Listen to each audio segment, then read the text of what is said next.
Hello दोस्तों, नमस्कार। तो आज के लेक्चर में हम लोग बात करने वाले हैं सरफेस केमिस्ट्री।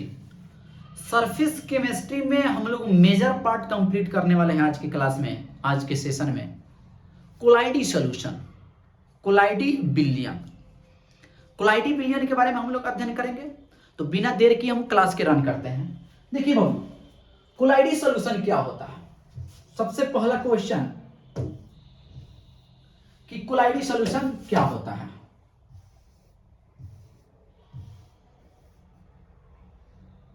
चलिए साइज ठीक है। कोलाइडी सॉल्यूशन क्या होता है, जरा ध्यान से देखो। कोलाइडी सॉल्यूशन क्या होता है। कोलाइडी विलयन, कोलाइडी विलयन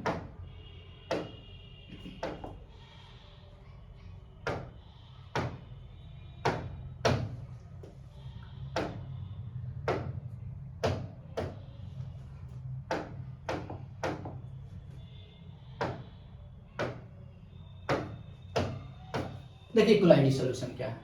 the heterogeneous mixture in which the size of particles lies between 1 nanometre to 1000 nanometre is called colloidal solution. मतलब कि वैसा विषमांगी मिश्रण जिसमें कणों का आकार 1 नैनोमीटर से लेकर 1000 नैनोमीटर के बीच में होता है, तो उसे कोलाइडी सॉल्यूशन कहा जाता है। कोलाइडी सॉल्यूशन क्या है, तो कहिएगा वह विषमांगी मिश्रण जिसमें कणों का साइज 1 नैनोमीटर से लेकर के 1000 नैनोमीटर के बीच में होता है, तो उस विलयन को हम लोग क्या कहते हैं, कोलाइडी विलयन कहते हैं, है ना।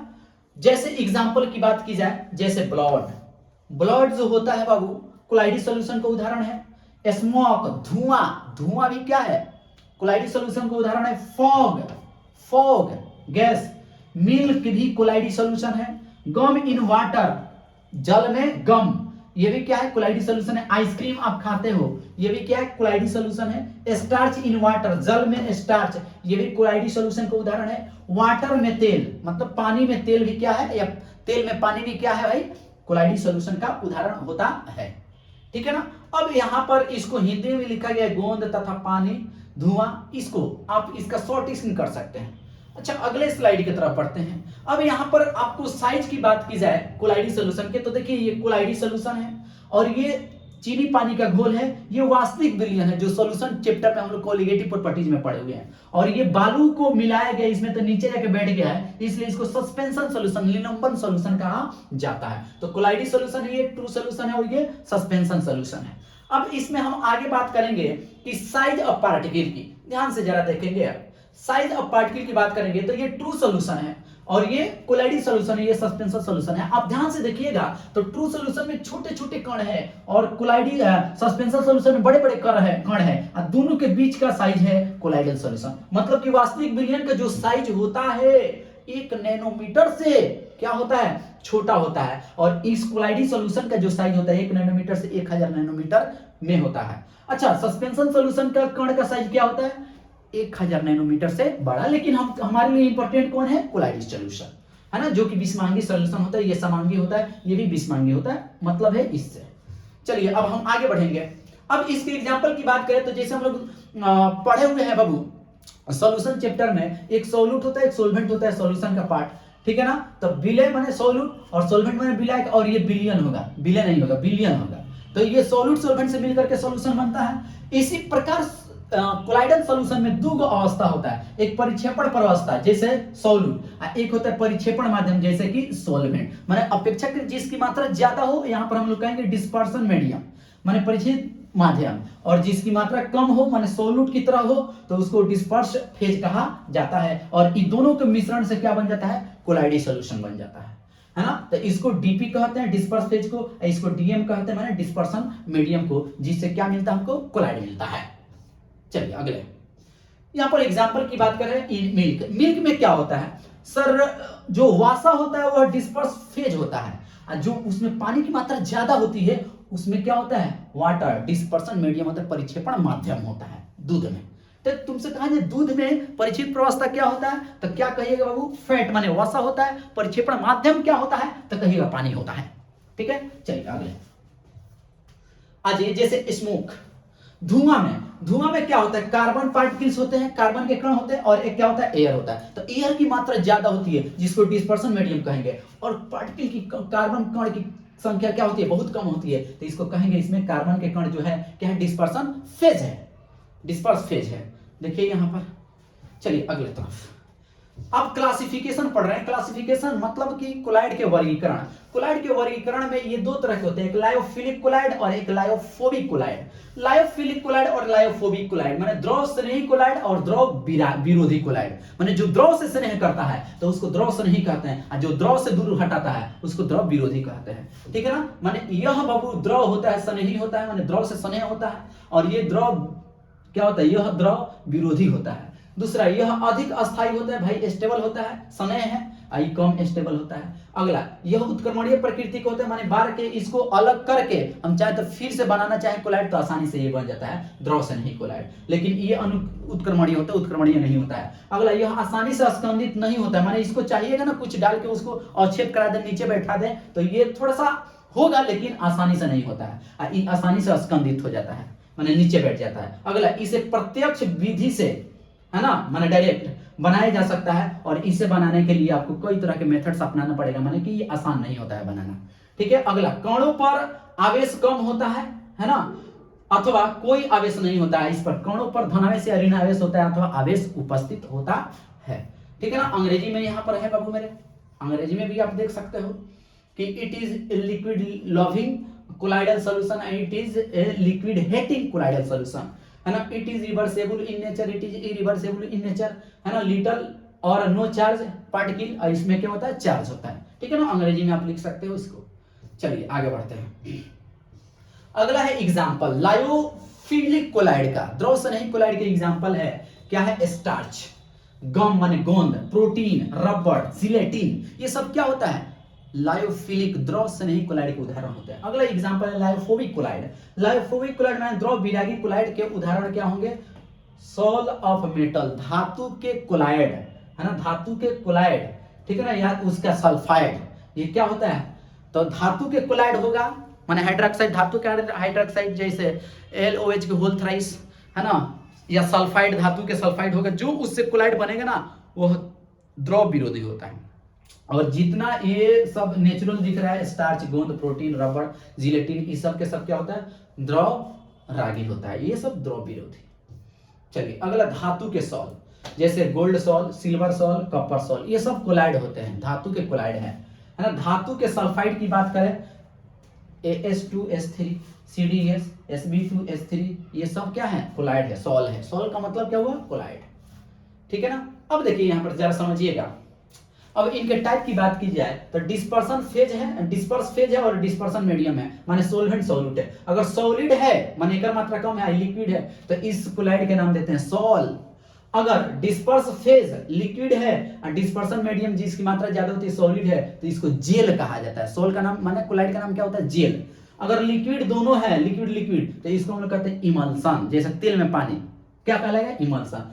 अगर डिस्पर्स फेज माने परिक्षेप अवस्था माने सॉल्यूट गैस है, और डिस्पर्सन मीडियम परिक्षेपण माध्यम लिक्विड है, तो इसको फोम कहा जाता है। इसको हिंदी में यहां भी लिखा गया है। ठीक है। अच्छा अगला है sol. What is sol, sol क्या होता है, ठीक है ना, वैसा कोलाइडी विलयन जिसमें परिक्षेप अवस्था में ठोस, परिक्षेप अवस्था में ठोस, परिक्षेप अवस्था में ठोस तथा परिक्षेपण माध्यम द्रव होते हैं, उसे सॉल कहा जाता है ना। एग्जांपल है इंक, एग्जांपल है पेंट, ये क्या होते हैं, सॉल होते हैं। Next gel. What is gel, gel क्या होता है, वैसे कोलाइडी विलयन जिसमें परिक्षेप अवस्था द्रव है ना, तथा परिक्षेपण माध्यम माने सॉल्वेंट ठोस के रूप में होता है, उसे जेल कहा जाता है। जैसे चीज, पनीर, जेली, है ना, देख रहे हैं ना, ये पनीर, जेली, ठीक है ना, लासा के जैसा होता है, तो इसको हम बोलते हैं जेल। अगला है फोम। फोम वैसे कोलाइडी विलयन जिसमें परिक्षेप अवस्था गैस तथा परिक्षेपण माध्यम द्रव होता है, उसे क्या कहा जाता है, फोम कहा जाता है। झाग, फेनिथ क्रीम, क्रीम, साबुन का झाग, झाग, ये बहुत सारे एग्जांपल हो सकते हैं। ये सब के सब क्या है, फोम है। ये इस कोलाइड का नाम क्या होगा, फोम होगा। ठीक है। अगला डिस्पर्सन मीडियम, कोलाइडी विलयन के नाम। अगर डिस्पर्सन मीडियम जल है तो इसको हाइड्रोसॉल कहा जाता है। ठीक है ना। अगर डिस्पर्सन मीडियम वायु या गैस है तो इसको एरोसॉल कहा जाता है। अगर बेंजीन है तो बेंजोसॉल कहा जाता है, अगर अल्कोहल है तो अल्कोसॉल कहा जाता है। माने एकरा नामे से रिलेटेड है भाई, नामे से रिलेटेड है। नेक्स्ट हाइड्रोसॉल। हाइड्रोसॉल क्या होता है? वैसे कोलाइड विलयन जिसमें परिक्षेपण माध्यम माने डिस्पर्सन मीडियम जल होता है उसे हाइड्रोसॉल कहा जाता है। जैसे स्टार्च सॉल्यूशन है ना, स्टार्च सॉल्यूशन जैसे क्या हो जाता है भाई, स्टार्च सॉल्यूशन। तो स्टार्च सॉल्यूशन क्या होता है? हाइड्रोसॉल होता है। अगला एरोसॉल। एरोसॉल एरोसॉल एरोसॉल क्या होता है? वैसे कोलाइड विलयन जिसमें परिक्षेपण माध्यम वायु या गैस होता है उसे एरोसॉल कहा जाता है। जैसे धुआं, कुहासा, स्प्रे, बादल, क्लाउड, ये क्या होता है? एरोसॉल होता है। याद रहे, ठीक है ना। आपके सामने एग्जांपल भी है एरोसॉल का। पायस क्या होता है भाई? पायस क्या होता है? द्रव द्रव का मिश्रण होता है, ठीक है ना। पायस मतलब वैसे कोलाइड विलयन जिसमें परिचित प्रवाह तथा परिक्षेपण माध्यम दोनों द्रव होता है उसे पायस कहा जाता है। जब दोनों द्रव होगा ना तो उसको पायस बोलेंगे। जैसे दूध, वैसलीन क्रीम, क्रीम मक्खन, बटर, कोल्ड कोल्ड क्रीम, ये सब के सब क्या होते हैं? इमल्सन के उदाहरण होते हैं। नेक्स्ट है पायस के प्रकार। देखो दो तरह के होता है। जल में तेल का पायस मतलब कि वाइल इन वाटर, इसको क्या बोलेंगे? इस प्रकार के पायस में तेल परिक्षिप्त प्रवस्था कम मात्रा में तथा जबकि परिक्षेपण माध्यम क्या होता है? जल होता है, उसे क्या कहा जाता है बाबू? वाइल इन वाटर कहा जाता है, माने जल में तेल का पायस कहा जाता है, ठीक है ना। जैसे दूध, वैसलीन क्रीम, बॉडी लोशन, ये सब के सब क्या होते हैं? पायस होते हैं। किस टाइप के पायस? तो बाबू मेरे जल में तेल के पायस। अब तेल में जल के पायस देखिए, अब तेल में जल के पायस, तो तेल में जल के पायस एकदम होकर उल्टा, माने इस प्रकार के पायस में जल परिचित प्रवस्था होता है। जल क्या होता है? परिचित प्रवस्था होता है। जबकि फिर परिक्षेपण माध्यम क्या होता है? जिसकी मात्रा ज्यादा होती है वो तेल होता है, तो उसको हम लोग क्या कहते हैं? तब तेल में जल के पायस। जैसे बटर माने मक्खन, कोल्ड क्रीम है ना, cod liver oil, cod liver oil तेल, ठीक है ना। ये क्या होता है भाई? तेल में जल के पायस होता है, ठीक है। ध्यान से पढ़िए। Next multi molecular colloid. भाई मल्टी मॉलिक्यूलर कोलाइड इन नाम ही बता रहा है कि इसमें बहुत से परमाणु आपस में संगुणित होंगे, मिलेंगे और कोलाइड के कण के आकार के बराबर हो जाएगा, कोलाइड बन जाएगा। मतलब कि बहुत से परमाणुओं अथवा छोटे छोटे अणुओं एकत्रित होकर, इकट्ठा होकर कोलाइडी आकार के कण का निर्माण कर लेते हैं, ठीक है ना। अणुओं अथवा परमाणुओं कमजोर वांडरवाल बल के द्वारा क्या होते हैं? एक दूसरे से जुड़े होते हैं, उसको हम लोग क्या कहते हैं? बहुआण्विक कोलाइड कहते हैं। बहुत सारे परमाणु अणु छोटे छोटे कण आपस में आके संगुणित हो जाएगा, इकट्ठा होके उसका आकार बढ़ जाता है, कोलाइडी कण के रेंज में आ जाता है। तो उस तरह के हम लोग कोलाइड को जो फॉर्मेशन होता है उसको बहुआण्विक कोलाइड के नाम से जानते हैं। जैसे गोल्ड सॉल, सुना है, बहुत सारे कण आपस में संगुणित होकर के कोलाइडी कण के आकार बना लेते हैं, जिसको हम लोग कहते हैं गोल्ड सॉल, सल्फर सॉल। ये सब के सब क्या है? बहुआण्विक कोलाइड है, ठीक है। अगला मैक्रोमोलिकुलर कोलाइड। मैक्रोमोलिकुलर कोलाइड में माने एक ही परमाणु अणु आयन न क्या हो जाता है? कोलाइडी कण के आकार के बराबर हो जाता है, ठीक है ना। मतलब कि निर्माण बृहद आणविक होता है आसानी से। ये क्या होता है? ऑलरेडी उसमें मतलब उसका आकार उस रेंज का होता है, तो उस तरह कोलाइड को हम लोग क्या कहते हैं? मैक्रोमोलिकुलर कोलाइड कहते हैं। जैसे protein, starch, cellulose, nylon, Teflon, ये सब के सब क्या है? कौन कोलाइड है? बृहद आणविक कोलाइड है, कोलाइड। एसोसिएटेड कोलाइड या मिसेल इसको बोलते हैं। सहचारी कोलाइड या संयोजित या संगुणित कोलाइड होता है। देखिए कुछ ऐसे भी सॉल्यूशन होता है जो कम सांद्रता पर, निम्न सांद्रता पर ना, ट्रू सॉल्यूशन वास्तविक विलयन की तरह व्यवहार करते हैं, लेकिन जैसे उसकी सांद्रता बढ़ा दी जाती है तो उसके कणों का आकार ना कोलाइडिक कण के रेंज में आ जाता है, तो वह कोलाइड बन जाते हैं। तो उस तरह के कोलाइड को हम क्या कहते हैं? सहचारी कोलाइड कहते हैं। मतलब कि वैसे पदार्थ जो निम्न सांद्रता पर सामान्यतः प्रबल वैद्युत अपघट्य माने ट्रू सॉल्यूशन वास्तविक विलयन तथा उच्च सांद्रता पर एकत्रित होकर कोलाइडिक कणों के व्यवहार प्रदर्शित करता है, तो उसे सहचारी कोलाइड या संयोजित कोलाइड कहा जाता है।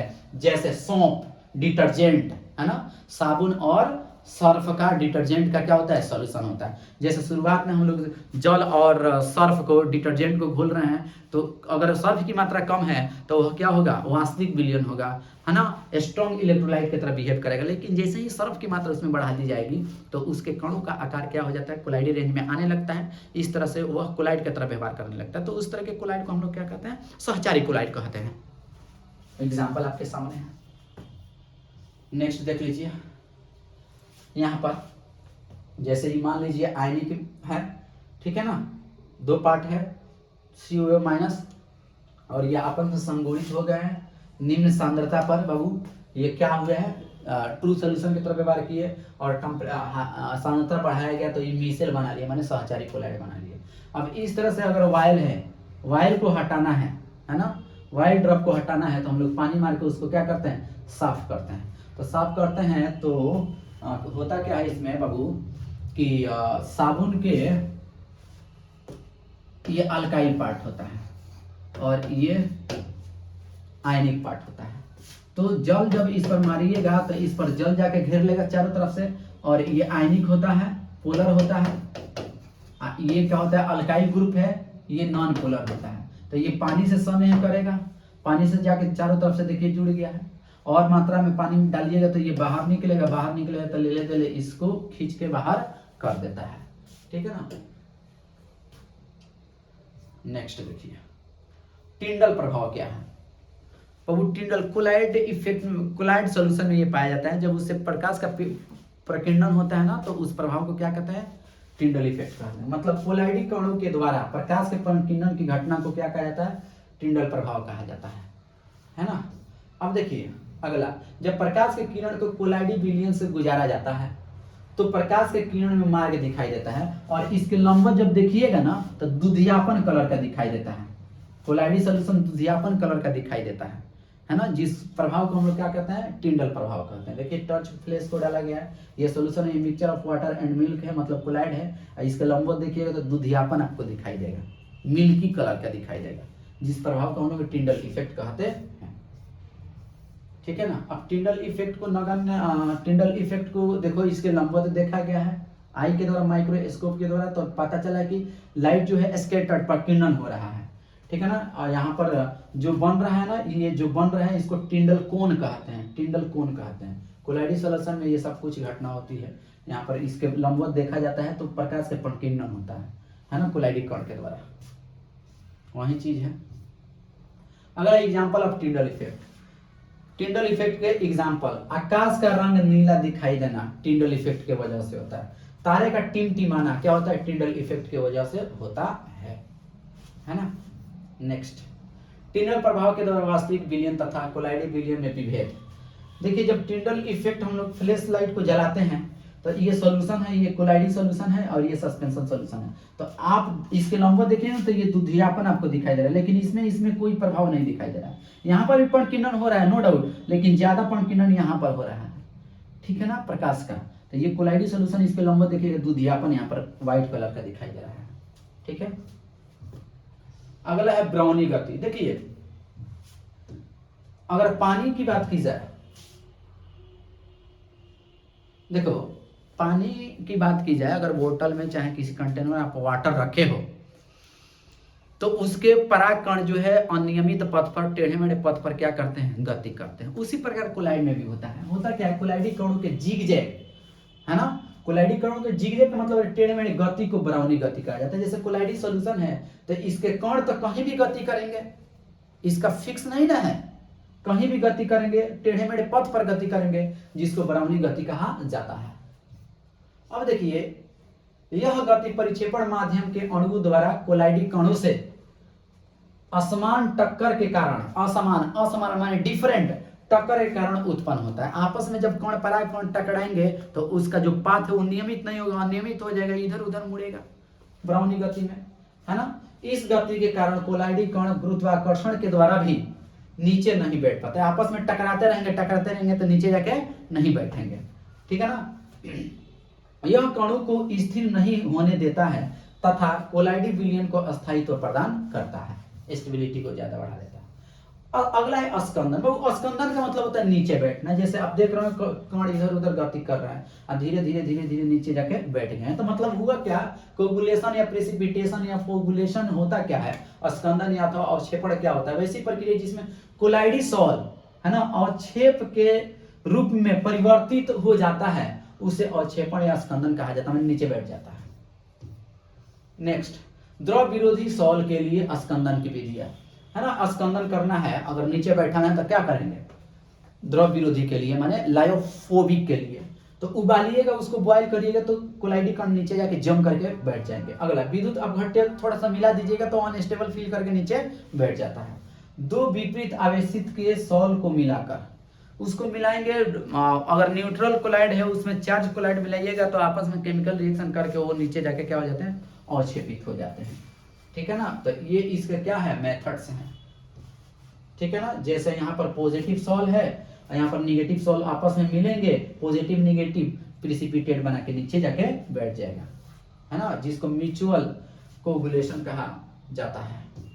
अब देखिए अगला हार्डी-सुलजे के नियम। हार्डी-सुलजे के नियम होता क्या है, हार्डी-सुलजे के नियम ना आयन के संयोजकता पर डिपेंड करता है। माने कहने का मतलब इस नियम के अनुसार विद्युत अपघट्य की स्कंदन शक्ति, नीचे बैठने की शक्ति आयन की संयोजकता पर निर्भर करता है। माने आयन की संयोजकता बढ़ेगा तो नीचे बैठने की टेंडेंसी बढ़ेगी। ठीक है ना, स्कंदन शक्ति जो होता है आयन की आवेश पर डिपेंड करता है। स्कंदन आयन की संयोजकता जितनी अधिक होती है उसकी स्कंदन शक्ति भी उतना ही क्या होती है, अधिक होती है। ठीक है, देख लीजिए जैसे ऋण आवेशित सॉल के लिए, तो यहाँ पर ऋण आवेशित सॉल के लिए, ठीक है ना, धन आवेशित सॉल के लिए अगर बात की जाए तो इस पर +3 चार्ज है, इस पर 2 चार्ज है, इस पर 1 चार्ज है, तो इधर से इधर इसकी स्कंदन नीचे बैठने की क्षमता क्या होगी, बढ़ेगी।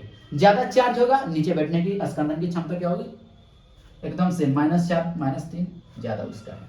एकदम आसान इंफॉर्मेशन बेस्ड चैप्टर है। Some example of protective sol. Protective sol का मतलब क्या होता है, रक्षी सॉल के उदाहरण हो है क्या, मतलब जो दूसरे कोलाइड को क्या करे, सुरक्षित करे, स्टेबिलिटी को बढ़ाए, तो उसको रक्षी कोलाइड कहा जाता है। जैसे गोंद, प्रोटीन, स्टार्च, रबर, जिलेटिन, इस सब के सब क्या होते हैं, प्रोटेक्टिव कोलाइड होते हैं। अब अगला टर्म है गोल्ड नंबर। बाबू गोल्ड नंबर क्या है, यह विभिन्न प्रकार के द्रव रागी सॉल के रक्षण शक्ति तुलना करती है, कंपेयर करता है कि किसमें माने प्रोटेक्टिव किसी दूसरे कोलाइड को प्रोटेक्ट करने की क्षमता ज्यादा है, और जिसका गोल्ड नंबर ज्यादा होता है उसका प्रोटेक्ट करने की टेंडेंसी भी ज्यादा होती है ना। Gold number directly inversely protective power, माने गोल्ड संख्या जितनी ही अधिक होती है उसकी रक्षण शक्ति उतना ही कम होता है ना, उल्टा बोल दिया हम। ठीक है, गोल्ड संख्या जितना ही अधिक होती है उसके रक्षण करने की क्षमता क्या होती है, उतना ही कम होती है। यहाँ पर देखिए गोल्ड नंबर बढ़ेगा तो रक्षी करने की पावर क्या होगी, घटेगी, बेउत्कलन पाती है। ठीक है ना, order of gold number, gold number का क्रम है, सबसे ज्यादा स्टार्च का होता है और सबसे कम जिलेटिन का होता है। ठीक है ना, जिलेटिन का होता है, सबसे कम जिलेटिन का होता है, ये ऑर्डर है गोल्ड नंबर का। और गोल्ड नंबर बढ़ेगा, ठीक है ना, गोल्ड नंबर बढ़ेगा तो प्रोटेक्टिव पावर क्या होगा, घटेगा, रक्षण करने की क्षमता क्या होगी, घटेगी। ये ऑर्डर है गोल्ड नंबर का। Next order of protective power है, अब उसी के जस्ट क्या है भाई, जिलेटिन उल्टा, जिलेटिन हीमोग्लोबिन, मतलब ये चीज देख लो आप, ये ऑर्डर ऑफ क्या था, गोल्ड नंबर है ना, जिसमें सबसे कम किसका, जिलेटिन का था, सबसे ज्यादा स्टार्च का, और जस्ट उसी के उल्टा क्या होगा, जिलेटिन के ज्यादा स्टार्च का कम, ये प्रोटेक्टिव है, एक दूसरे के क्या है, उल्टा है, रक्षण शक्ति का क्रम है। नेक्स्ट विद्युत कण संचलन। देखिए विद्युत कण संचलन क्या होता है, होता क्या है कि जैसे आप समझिएगा, जैसे यहां पर क्या किया गया है, इलेक्ट्रोड लिया गया है, कैथोड पॉजिटिव, एनोड निगेटिव, और इसमें है कोलाइड, क्या है, कोलाइडी विलयन है। तो जो कोलाइडी विलयन धन आवेशित है वह निगेटिव कैथोड की ओर जाएगा, और जो ऋण आवेशित है वह पॉजिटिव एनोड की तरफ जाएगा। ठीक है ना, और इसमें जल का स्तर भी होगा, है ना। मतलब कहने का मतलब है क्या, यहां समझिए कि वैसी प्रक्रिया जिसमें कोलाइडी कण विद्युतीय क्षेत्र के प्रभाव में विपरीत आवेशित इलेक्ट्रोड की ओर गति करते हैं, चाहे गमन करने लगते हैं, उसे क्या कहा जाता है, विद्युत कण संचलन कहा जाता है। जैसे अभी आपको डायग्राम बताया है, धनात्मक आवेशित कण कैथोड की ओर जाएगा, माने निगेटिवली कैथोड की ओर जाएगा, जबकि ऋणात्मक आवेशित कण एनोड पॉजिटिव की ओर गति करता है। देख लो यहाँ पर पॉजिटिव एनोड और निगेटिव कैथोड है। ठीक है, वही चीज यहाँ पर भी है। नेक्स्ट है, जैसे ये सल्फर सॉल है, सॉल में ऋण आवेशित कोलाइडी कण उपस्थित होते हैं जो एनोड की ओर गति करते हैं। इस सॉल में ये वाला सल्फाइड है। अगला धन आवेशित कोलाइडी कण के उदाहरण, धन आवेशित पॉजिटिव कोलाइडी कौन होता है, तो हीमोग्लोबिन तुम्हारा पॉजिटिव होता है कोलाइडी, मेटालिक हाइड्रोक्साइड होता है जो पॉजिटिव होता है ना। हाइड्रेटेड मेटालिक ऑक्साइड भी क्या होता है, पॉजिटिव कोलाइड का उदाहरण होता है, धन आवेशित कोलाइडी का उदाहरण होता है। नेक्स्ट है निगेटिव माने चार्ज, जैसे सल्फाइड, धातु के जितना सल्फाइड है सब निगेटिवली चार्ज सॉल कोलाइड होता है। मेटल सॉल भी निगेटिव होता है। Sol of starch, gum, clay माने मिट्टी है ना, चारकोल, जिलेटिन, सब के सब निगेटिवली होता है। ठीक है भाई, उसी का ये उदाहरण है, हिंदी में है। अगला methods for preparation of colloid, colloid बनाने की क्या है भाई, विधि है। पहला केमिकल मेथड, रासायनिक विधि। देखिए रासायनिक विधि में क्या होता है, जल अपघटन के द्वारा हम लोग कोलाइड बना सकते हैं। जैसे फेरिक क्लोराइड है, FeCl3 है, पानी में डाल करके हाइड्रोलिसिस कराया गया तो फेरिक हाइड्रोक्साइड मिल गया है, जो कि क्या है, सॉल मतलब कोलाइड है। अगला बाई डबल डिकम्पोजिशन माने तोड़ के, इसको तोड़ करके क्या किया गया, डिस्प्लेस करके क्या किया गया, सल्फर के सॉल बनाया गया। नेक्स्ट पेप्टाइजेशन, पेप्टाइजेशन क्या होता है, जैसे पेप्टाइजेशन में क्या होता है, वैसी प्रक्रिया जिसमें किसी ताजे अवक्षेप बन गया, विद्युत अपघट्य की उपस्थिति में कोलाइड सॉल में परिवर्तित करने की प्रक्रिया क्या कहा जाता है भाई, पेप्टन कहा जाता है। यह स्कंदन के विपरीत होता है, नीचे बैठने के विपरीत होता है। यहाँ पर FeCl3 है मान लीजिए, है ना, ये टूट गया अपने आयन में और इसमें क्या किया गया, फ्रेशली प्रेसिपिटेट बना है, इसमें पेप्टाइजिंग एजेंट डाल करके इसको सॉल बना लिया गया, कोलाइड बना लिया गया। ठीक है ना, तो इसको हम लोग कहते हैं ताजा बना अवक्षेप था, है ना, ये पेप्टिकर्मक है, पेप्टाइजेशन, ये जो इसको बदल रहा है कोलाइडी सॉल में। नेक्स्ट डायलिसिस, डायलिसिस में क्या होता है कि यह एक उपयुक्त झिल्ली द्वारा अपोहन करके कोलाइडी विलयन में से घुले हुए पदार्थ को निकालने का प्रक्रम होता है।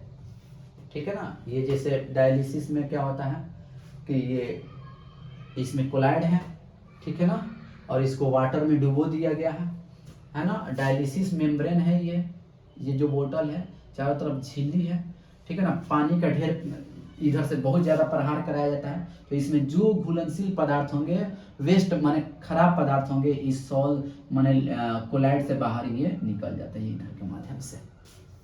ठीक है, वही चीज यहाँ पर हिंदी में। अगला एप्लीकेशन ऑफ कोलाइड, कोलाइड के अनुप्रयोग साबुन तथा अपमार्जन के शोधन क्रिया में। ठीक है ना, अगला अधिकांश औषधि कोलाइडी प्रकृति के होते हैं। ठीक है ना, माने most of the medicine are colloidal in nature, ज्यादा जो अधिकांश औषधि है, मेडिसिन है, सब क्या होता है, कोलाइड होता है। ठीक है ना, मिल्क ऑफ मैग्नीशिया जो पेट में बने अम्लीयता को कम करता है, जिसको एंटासिड कहा जाता है, ये भी कोलाइड होता है ना। गोल्ड सॉल भी क्या है, कोलाइड है, और ई गोल्ड सॉल का उपयोग अंतःपेशी इंजेक्शन में किया जाता है। ठीक है, अगला अर्जिरॉल एक सिल्वर सॉल है, जिसका उपयोग आंख के लोशन में किया जाता है। ठीक है ना, कोलाइडी एंटीमनी का उपयोग कालाजार के उपचार में किया जाता है। ठीक है ना, तो इस क्लास में हम लोग इस लेक्चर में पूरा कंप्लीट कोलाइड के बारे में पढ़े, कैसे बनाया जाता है, हर चीज कंप्लीट कर लिया। अगले लेक्चर में हम लोग मिलते हैं, तब तक के लिए धन्यवाद।